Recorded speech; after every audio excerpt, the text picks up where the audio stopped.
السلام عليكم ورحمة الله وبركاته، أبناء وبنات طلاب وطالبات الصف الثاني الإعدادي. في مفاجأة حصلت في امتحان المجموعات.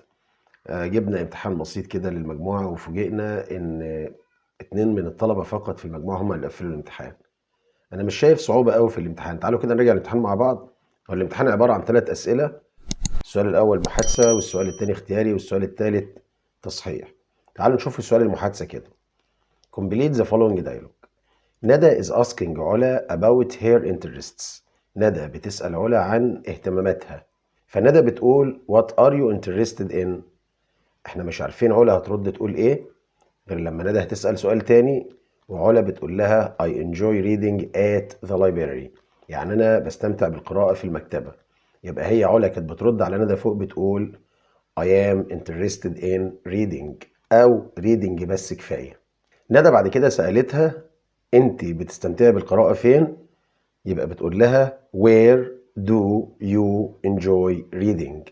قالت لها I enjoy reading at the library. بعد كده ندى سألت سؤال فعلا ردت قالت لها this book is about the history of Egypt. يبقى كانت بتقول لها ايه؟ what is this book about. what is this book about. الكتاب ده عن ايه؟ بعد كده ندى بتقول do you like history. انت بتحب التاريخ؟ علا تقول لها yes of course او yes I do او sure. بعد كده ندى سألت قالت can I borrow this book please. اقدر استعير الكتاب ده من فضلك؟ فعلا تقول لها yes of course او sure او here you are اتفضلي. ده كده بالنسبة للمحادثة. في المحادثة سهلة واسئلتها مباشرة كلها. طب تعالوا نشوفهم اسئلة التشويس. Number 1. A terrible event such as an earthquake is a natural نقط. Countryside, emergency, disaster, charity.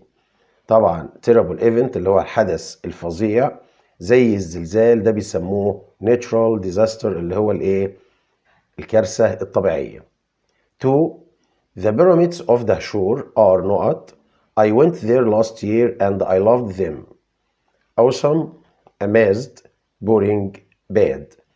هو بيوصف اهرامات دهشور وبيديها وصف ايه بناء على الكلام. كمل قال ان انا رحت هناك السنه الماضيه وحبيتها جدا، فتبقى الاجابه هنا awesome اللي هي رائعه او جميله. 3. I know the chickens then I help my mom make dinner. feel, get, feed, eat. طبعا يا جماعه يطعم الدجاج اللي هي feed the chickens. 4. People believe that coral reefs are often not by scuba divers. Stayed, damaged, infected, protected. الناس بيعتقدوا ان الشعب المرجانية بتتدمر بواسطة الغواصين اللي هي كلمة damaged. 5. A deaf person can't not see, hear, eat, touch. deaf person اللي هو الشخص الأصم اللي ما بيسمعش، يبقى deaf person can't hear. 6. There is an amazing نقط of the city from the hill. review, sight, view, sight. طبعا هنا الإجابة الصحيحة هتكون view.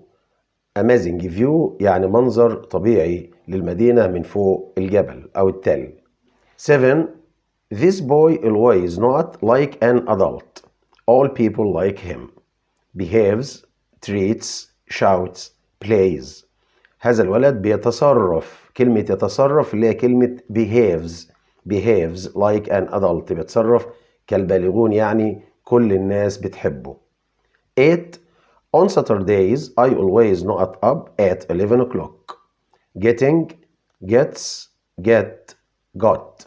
طبعا عندي always من كلمات المضارع البسيط، فيبقى الفعل هنا في التصريف الأول بدون إضافة، لأن أنا عندي الفاعل هنا I، فتبقى الإجابة الصحيحة get.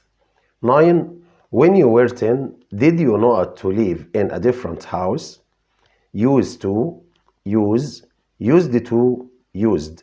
فاكرين قاعدة used to لما كنت بسأل عليها بدid فبرجع use للمصدر، فتبقى الإجابة الصحيحة use فقط اللي هي الإجابة نمبر B لأن موجود to فوق. 10. You not have a good reason to do a random act of kindness.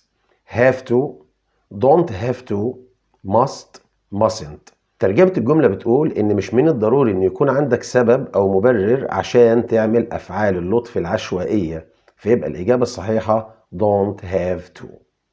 تعالوا نشوف جمل التصحيح. 1. You mustn't eat or not الفعل بين قوسين drinks in the library. طبعا تصحيح الفعل drinks هنا هيكون drink. خد بالك عشان أنا عندي mustn't وmust بيجي بعدها الفعل في المصدر، or الفعل اللي هيجي بعدها زي الفعل اللي قبلها تماما. 2. I not learn to sail now. now عندي من كلمات المضارع المستمر، وده بيتكون من am و is و are والفعل مضاف ل ing. عندي الفاعل I فأنا هجيب am وأحط learn ing، فتبقى الإجابة الصحيحة am learning. 3. China is much not big than Britain. طبعا عندي big هنا هتبقى bigger لأن أنا عندي هنا مقارنة بين اتنين. 4. They not be usually late.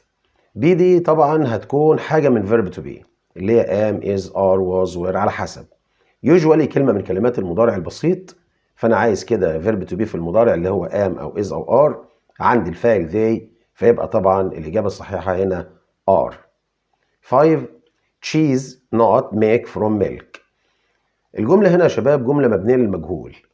اللي عرفني إن هي مبنية للمجهول طبعا إن هي بادئة بفاعل جماد اللي هو الجبنة. الجبنة مصنوعة من اللبن، فطبعا انتوا خدتوا المبني المجهول في المضارع البسيط am و is و are والفعل في التصريف الثالث. تشيز طبعا كلمة لا تعد، فتبقى هنا is والتصريف الثالث من make تبقى made. الامتحان فيه بعض النقط اللي محتاجة ان انت تركز عليها. اتمنى من الله ان انت تكون اتعلمتها وفهمت الاخطاء بتاعتك. لو قابلتكم مشكلة سيبوها لي في التعليقات اللي تحت الفيديو وانا ارد عليكم ان شاء الله. اشوفكم في الحلقة اللي جاية. جود باي.